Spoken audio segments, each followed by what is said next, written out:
तर राज्यसभेसाठी शरद पवारांनी इच्छा व्यक्त केली तर चर्चा करावी लागेल असं संजय राऊत म्हणाले। उद्धव ठाकरेंनी उमेदवार दिल्यास निवडून आणणं आमचं काम आहे। मी पक्षाच्या निर्णयाशी बांधील असलेला नेता असल्याचं राऊतांनी सांगितलं। मी पक्षाच्या निर्णयाशी कायम बांधील असलेला एक नेता आहे। जर माननीय उद्धव साहेबांनी कोणाला उमेदवारी दिली पक्षातून तर त्यांना निवडून आणणे आमच्या सगळ्यांचं काम आहे। पण जर शरद पवारांसारख्या नेत्याने इच्छा व्यक्त केली तर त्याच्यावर चर्चा करावी लागेल एवढंच मी म्हणालो। मी कोणाचं नाव घेतलं नाही।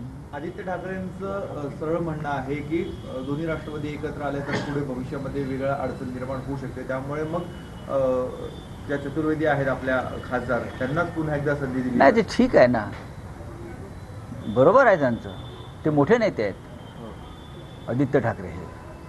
त्याच्यामुळे त्यांनी जे सांगितलेलं आहे त्याचा महाराष्ट्राने विचार केला पाहिजे।